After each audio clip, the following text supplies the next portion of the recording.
দিদি, তাড়াতাড়ি চল। এই ঝড় বৃষ্টির মধ্যে আমগুলো সব নিচে পড়ে গেছে মনে হচ্ছে। তাড়াতাড়ি গিয়ে আমগুলো কুড়িয়ে নি, না হলে যে চুরি করে নেবে। ঠিকই বলেছিস বোন, তাড়াতাড়ি চল, না হলে কিন্তু চাপে পড়ে যাব আমরা খুব। কেউ আছো? আমাকে একটু জল দাও, আমাকে বাঁচাও, এখান থেকে উদ্ধার করো। কে কোথায় আছো? আমাকে উদ্ধার করো। শুনতে পাচ্ছিস?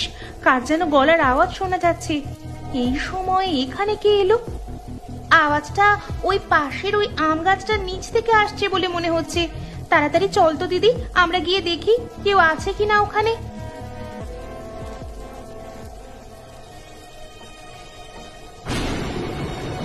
তোমরা কারা মা? আমাকে একটু উদ্ধার করো এখান থেকে। আমার প্রচন্ড কষ্ট হচ্ছে, আমার ভালো লাগছে না একদম। আমাকে এখান থেকে ফেলে দিয়ে চলে গেছে। সে কি? বৃষ্টির মধ্যে কারা আপনাকে এভাবে ফেলে দিয়ে চলে গেল এখানে? দিদি, এখন প্রশ্ন না করে ওনাকে ঘরে নিয়ে চল, না হলে ওনার শরীর যে আরো বেশি খারাপ হয়ে যাবে বৃষ্টিতে ভিজলে। সাধু বাবা, আপনি আমাদের সাথে যেতে পারবেন তো? হ্যাঁ পারবো, এইটুকু ক্ষমতা আমার আছে। আমি একদমই অসহায় হয়ে পড়েছি। খিদে তেষ্টায় গলা শুকিয়ে যাচ্ছে, আমার সারা শরীর কাঁপছে, খুব কষ্ট হচ্ছে আমার।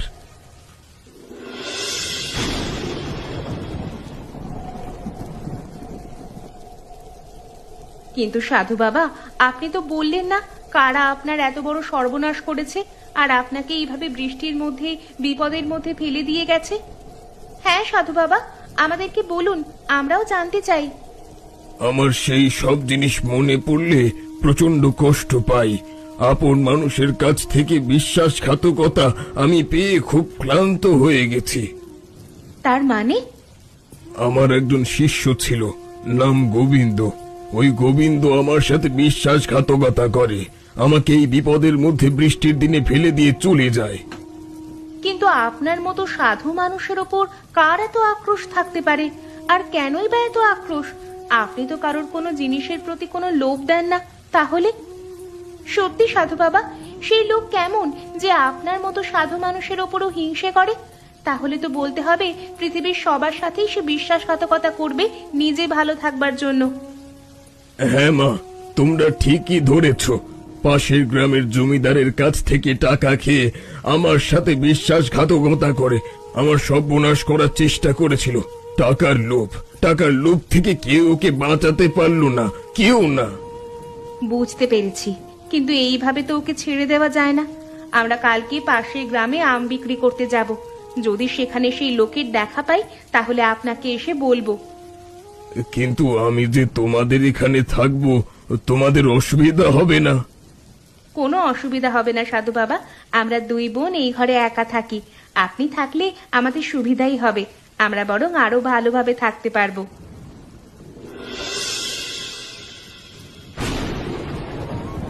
নিয়ে যান, নিয়ে যান, আম নিয়ে যান।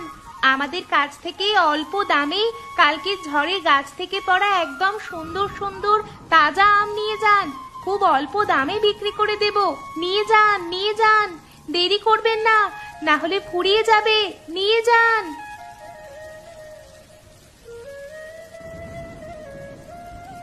এই যে মামুনি, তা কত করে আম বিক্রি করছো? আমার গিন্নি বাড়ির জন্য নিয়ে যেতে বলছিল, আমের চাটনি করে খাওয়াবে। বেশ অনেকদিন হাতে টাকা আসেনি। ভাগ্য করে একটা জমিদার বাবু পেয়েছিলাম। ওই জমিদার বাবু আমাকে দিয়ে কাজ করিয়ে হাতে টাকা দিয়েছে। একে দেখে মনে হচ্ছে এই সেই লোকটা। আরে কি হলো, দাম কি ভুলে গেলে নাকি? কি এত ভাবনা চিন্তা করছো? দেখো, বেশি দাম বাড়িয়ে বলো না, বলে দিলাম, তাহলে কিন্তু এত ভালো হবে না। 1 কেজি আমের দাম মাত্র 30 টাকা, একদম তাজা আম। না না, এতটা দিতে পারবো না। ওদিকে আবার গিন্নির জন্য মুরগির মাংস নিয়ে যেতে হবে। মুরগির মাংস আর আমের চাটনি, ভাত খাওয়া একদম জমে যাবে এই বর্ষার দিনে। তোমাকে আমি 20 টাকা দিতে পারি প্রতি কেজি, রাজি আছো?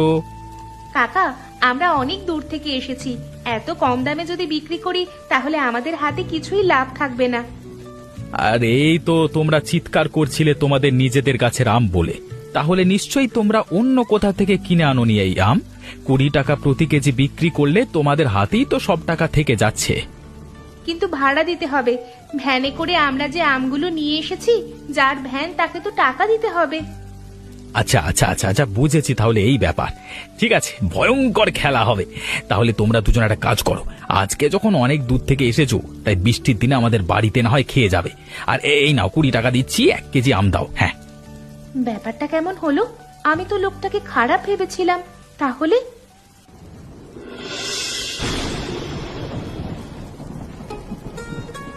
বাহ, রান্নাটা তো খুব সুন্দর হয়েছে কাকি। কিন্তু কাকা, তুমি তো আমাদের চেনো না, জানো না, হঠাৎ করে ঘরে ডেকে নেমন্তন্ন করে খাওয়ালে কেন? তাতে কি হবে? আরে তোমরা দুটো বাচ্চা বাচ্চা মেয়ে অনেক দূর থেকে বাজারে বিক্রি করতে এসেছো। এই ঝড় বৃষ্টির সময় তোমাদের কষ্ট দেখে আমার একটু মায়া হলো। আর তাছাড়াও আমাদের বাড়িতে কোনো অতিথি তেমন একটা আসে না। অতিথির কথা আর বলো কেন, জমিদার বাবুর বাড়িতে অতিথি এসে যে কাণ্ড ঘটালো, সেই দিক দিয়ে দেখতে গেলে অতিথি বাড়িতে আসে না ভালোই হয়েছে। মানে কি হয়েছে কাকিমা? কোনো বিপদ হয়েছে নাকি? আরে বিপদ বলে বিপদ, সে কি কাণ্ড! জমিদার বাবুর সমস্ত সম্পত্তি এক রাতের মধ্যে একেবারে গায়েব হয়ে যাচ্ছিল। আমি ভাগ্যিস ছিলাম। আরে তুমি এমন করে না বলে ওদেরকে গোটা গল্পটা খুলে বলো না। ওরা না হয় খেতে খেতে গল্পটা শুনুক, তাহলে তো ভালো হয়। ওদের দুজনকে আজকে আর ছাড়ছি না, আমাদের বাড়িতেই থেকে যাবে। হ্যাঁ কাকা, ব্যাপারটা কি বলো তো, আমরাও শুনতে চাই একটু, আমাদেরকে বলো।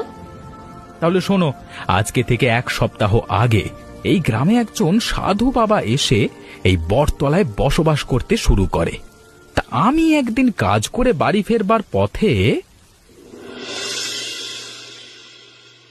বামফট, সেই চোখ, সেই নাক, সেই কান। আরে তুই তো ছিলিস আগের জন্মে বিরাট বড় লোক, কিন্তু আজকে তুই এরকম ভিখারি হয়ে ঘুরে বেড়াচ্ছিস কেন? এই রে কলা, এই সাধু বাবা আবার কি বলছে? সাধু বাবা আমাকে কিছু বললেন? মানে মাথার উপর দিয়ে গেল যা বললেন আর কি, মানে ওরে গাধা, আমার কাছে আয়। তুই আগের জন্মে যে পাপ করেছিলিস তার প্রায়শ্চিত্ত এখনো তুই করে যাচ্ছিস, কিন্তু আমি তোর ওই চকচকে কপাল দেখে পরিষ্কার বলে দিতে পারছি, আর বেশি দিন নয়। মানে বেশি দিন হয় মানে আমি কি পটল তুলবো? মানে সাধু বাবা, মানে এই তো সবে বিয়ে করেছি, এর মধ্যে পটল তুললে তো মানে কেলো হয়ে যাবে, মানে বুঝতেই তো পারছেন। মানে অত মানে করিস না গাধা। আমাকে যদি 1 রাতের জন্য সেবা দিতে পারিস আর এই গাছতলা থেকে তুলে আমাকে একটা ভালো আশ্রয় রাখতে পারিস, তাহলে তোর পাপ আমি মুক্ত করে দেব। তুই কিছুদিনের মধ্যে প্রচুর টাকার মালিক হয়ে যাবি, তোকে আর কেউ রুখে দাঁড়াতে পারবে না। তোর হাতে প্রচুর টাকা চলে আসবে। টাকা আসবে? তার মানে আমার হাতে যদি টাকা আসে তাহলে আমি আমার গিন্নির জন্য গয়না গড়িয়ে দিতে পারবো, গিন্নিকে ভালো শাড়ি কিনে দিতে পারবো। না না, সাধু বাবাকে হাতছাড়া করতে চাই না। কি রে পাগল, কি ভাবছিস?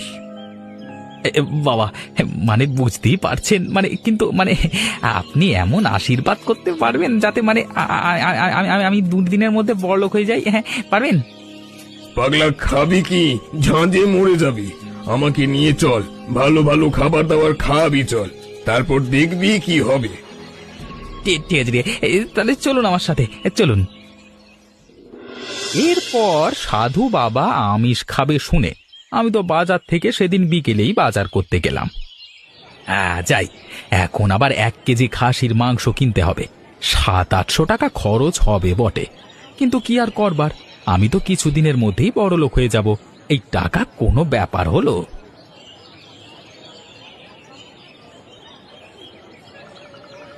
আরে গোবিন্দ যে, তা দুপুরবেলা বাড়িতে খেতে গিয়ে তারপর আর কাজে এলে না?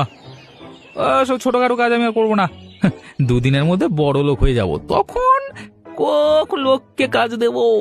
দেখবেন আপনার মতো আমার বাড়ি হবে বিরাট বাড়ি। হ্যাঁ, তার মানে তোমার মাথায় কি বাজ পড়েছে নাকি? তুমি কিভাবে কথা বলছো? নাকি গাঁজা টাজা খেয়েছো? গাঁজার নৌকা পাহাড় তলি যায়। হ্যাঁ, কি হয়েছে? না না, মানে ব্যাপারটা হচ্ছে মানে আর কি, আমাদের ঘরে আর সাধু বাবা এসেছেন। তা সাধু বাবা বলছিল আমি 2 দিনের মধ্যে নাকি বড়লোক হয়ে যাব। তা সাধু বাবার জন্য খাসির মাংস কিনে নিয়ে যেতে এসেছি, তাই জন্য আর কি, মানে মানে সাধু বাবা তোমাকে বড়লোক মানে হয়ে যাবে বলেছো, মানে বলেছে?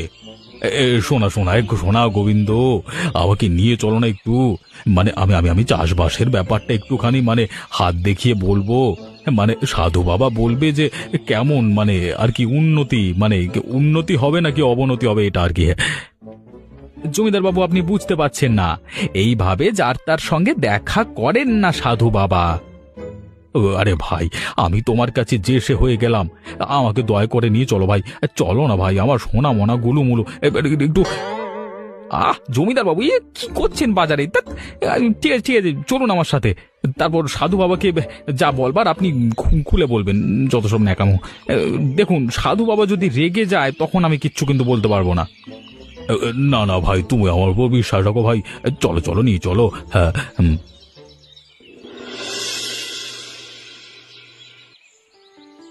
এই যে সাধু বাবা, আপনার জন্য কাকে নিয়ে এসেছি দেখুন।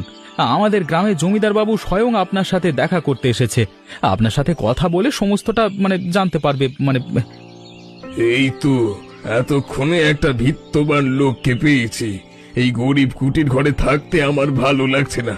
এই জমিদারের বাড়িতে থাকলে আমি মানে সাধু বাবা, আপনি আমার হাতটা একটু দেখে বলবেন যে আমার এবছরের অর্থ উপার্জন যোগ কেমন যাবে। দয়া করে যদি বলেন তাহলে খুব ভালো হয়। আমি যা দেখতে পাচ্ছি খুব একটা ভালো নয়। হাত দেখার প্রয়োজন নেই। তোর ওই চওড়া টাকের মতো কপাল সবকিছু দেখিয়ে দিয়েছে আমাকে। কি বলছেন সাধু বাবা? আরে এবছর তো জমিদার বাবুর জমিতে প্রচুর ফসল হয়েছে। ফলন হলে কি হবে? কিছুদিনের মধ্যেই প্রচন্ড বৃষ্টিপাত নামবে, বন্যা হবে, সব ফসল মায়ের ভোগে চলে যাবে। অতএব সব জিনিসটাই একটু দেখতে হবে। তাহলে সাধু বাবা, বিপদের হাত থেকে কিভাবে রক্ষে পাবো? দয়া করে আপনি কিছু করুন। আমি প্রচুর প্রচুর টাকা লাগিয়েছি এই জমিতে ফসল ফলানোর জন্য। যদি কিছু হয়ে যায় আমি সমস্ত কিছু হারিয়ে ফেলবো, দয়া করুন। আমাকে তোদের ঘরে আশ্রয় নিতে হবে। ওখানে গিয়ে আমি এক রাত থাকলেই সমস্যার সমাধান বের করতে পারবো খুব সহজে। কিন্তু দুর্ভাগ্যের বিষয়, আমি তো গোবিন্দর বাড়িতে আশ্রয় নিয়েছি, তোর বাড়িতে। তাতে কি হয়েছে? গোবিন্দ তো আমারই লোক। আজকে মাংস ভাত খাচ্ছেন, এখানে খেয়ে নিন। আমি কিন্তু বিকেল বেলাতে আপনাকে টেনে নিয়ে আমাদের বাড়িতে যাব। আপনি কিন্তু না করতে পারবেন না। আচ্ছা ঠিক আছে ঠিক আছে, সেটাই হবে না হয়। গোবিন্দ, তোমার স্ত্রীর রান্না বান্না হলো? জমিদার বাবু এসেছে যখন, তাহলে না হয় ওনাকেও এখানে খেয়ে যেতে বলো না। হ্যাঁ হ্যাঁ, নিশ্চয়ই নিশ্চয়ই। মানে যত সব উটকো ঝামেলা চলে আসে কোত্থেকে। বেটাকে ঘরে না হলে ভালো হতো, যত সব। ব্যাস, জমিদারের ঘর থেকে টাকা হাতিয়ে নিয়েছি। আর এখানে থাকা যাবে না। রাতের মধ্যেই গা ঢাকা দিতে হবে। না হলে যদি জানতে পারে আমি চুরি করেছি, তাহলে ব্যাপারটা ঠিক দেখাবে না।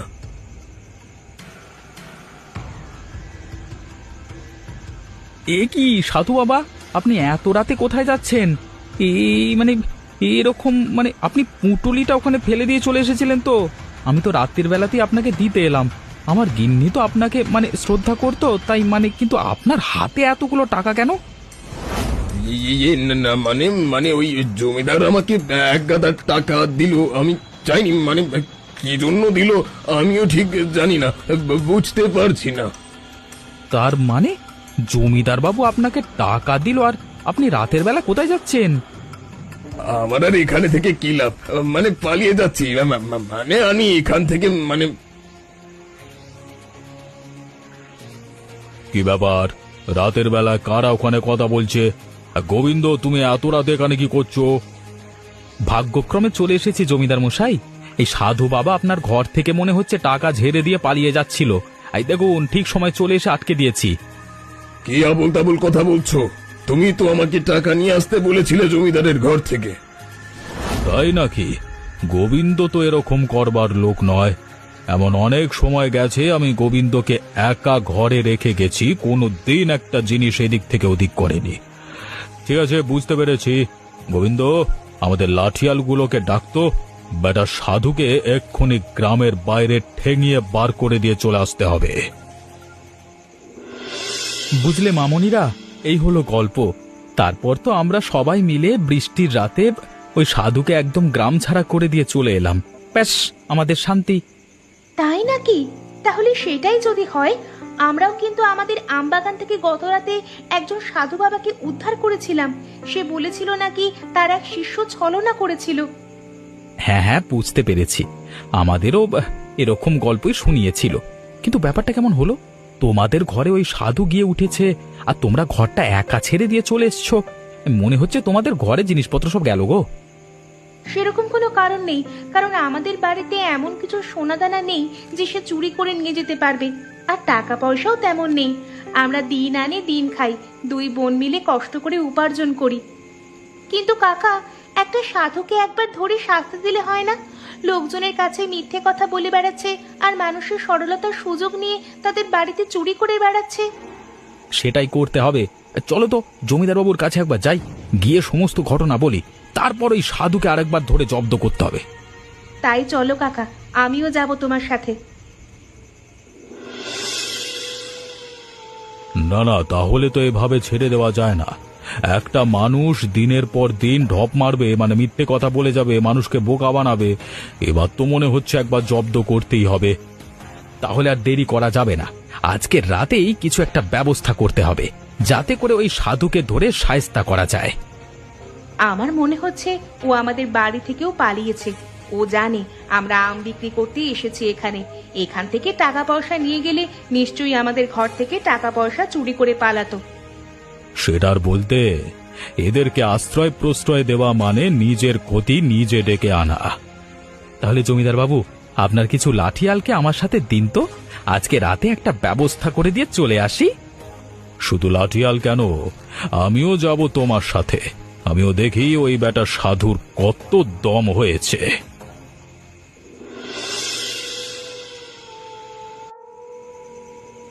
আরে, তোমরা দুজনে ফিরতে এত দেরি করলে কেন? আমি ভাবলাম রাস্তায় বোধ হয় কোনো বিপদ হয়েছে। আসলে তোমরা দুটো ছোট ছোট মেয়ে তো। না না সাধু বাবা, আমাদের ওই বিক্রি বাট্টা করতে একটু দেরি হয়ে গেল। আর তাছাড়া ঝড় বৃষ্টির সময় তো, সেই কারণেও একটু অসুবিধা হচ্ছিল। আপনি দুপুরবেলা কিছু খেয়েছিলেন নাকি খালি পেটে ছিলেন সাধু বাবা?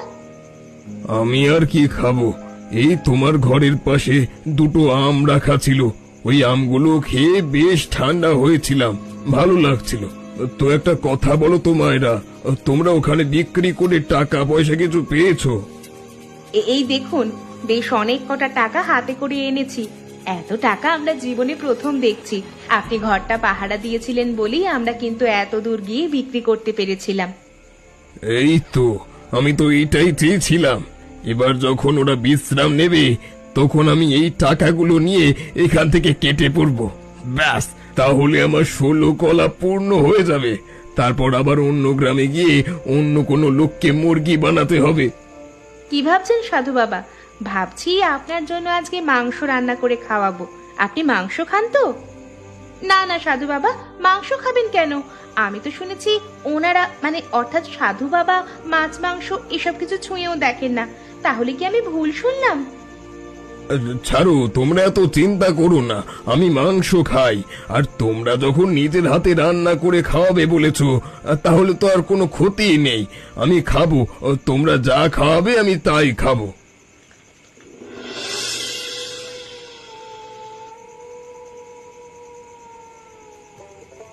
আরে সাবাস, এত সুন্দর মাংস রান্না আমি কোনোদিন আগে খাইনি।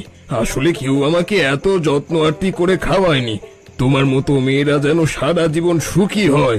হয়তো আমি আর কোনোদিন এখানে আসবো না, তবে তোমাদের এই হাতের রান্না আমি ভুলবো না।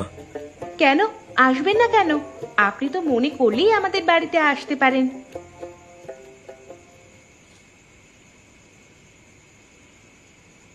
কেন আসবেন না তুমি বুঝতে পারছো না? তোমার এই টাকাগুলো হাতিয়ে নিয়ে সারা জীবনের মতো এখান থেকে কেটে পড়বে, আর ও টিকিটুকু খুঁজে পাওয়া যাবে না।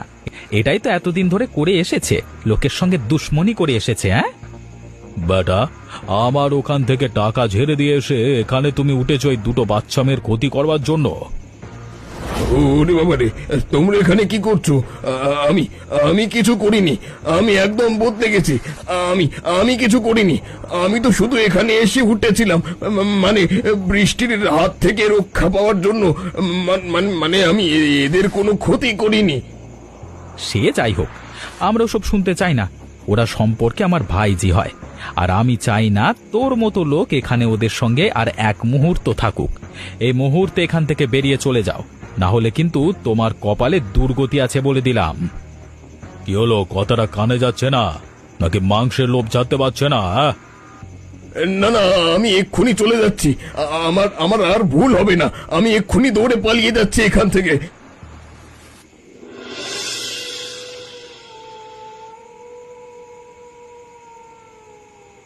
সত্যি মা, তোমার হাতে জাদু আছে বলতে হবে। এত সুন্দর রান্না বৃষ্টির দিনে, মাংসের ঝোল ভাত আমাকে গিন্নি কবে যে রান্না করে খাইয়েছেন আমি ভুলে গেছি। মাঝে মাঝে তোমাদের এখানে বেড়াতে আসতে হবে। ঠিকই বলেছেন জমিদার বাবু, মাঝে মাঝে কেন, আমরা প্রায় বেড়াতে আসব। আর এটা তো আমাদের বাড়ি আজ থেকে। কিন্তু একটা কথা বলো তো, তোমরা দুজন এখানে থাকতে পারবে তো? হ্যাঁ হ্যাঁ, আমরা তো এতদিন একাই ছিলাম কাকা। আমাদের এই আম বাগানের আম পেড়ে গ্রামের 2-4 জন লোককে হাতে দিয়ে যা 2-4টে চাল ডাল পেতাম, সে সব কিছু দিয়েই আমাদের জীবন চালাতাম। হ্যাঁ কাকা, আর তোমরা আমাদের বাড়িতে যদি সপ্তাহে 1-2 দিন পরে আসো, তাহলে আমাদের খুব ভালো লাগবে। আসলে আমাদের তো নিজেদের বলে কেউ নেই। আরে তোমাদের কোনো চিন্তা নেই, তোমাদের এই ছোট বাড়িটা আমি পাকা বানিয়ে দেব। এইভাবে মাটির বাড়িতে থাকা যায় না, বৃষ্টির সময় খুব অসুবিধা হয়, তাই না গোবিন্দ? হ্যাঁ জমিদার বাবু, দেখেছো আমাদের জমিদার বাবু কত মহান মনের মানুষ, সবার কত উপকার করেন, সবাইকে কত ভালোবাসেন। এই জন্যই জমিদার বাবুকে সবাই খুব ভালোবাসে। তবে হ্যাঁ, আজকে যাওয়ার সময় আমাদের গাছের আম কিন্তু নিয়ে যেও, পয়সা লাগবে না।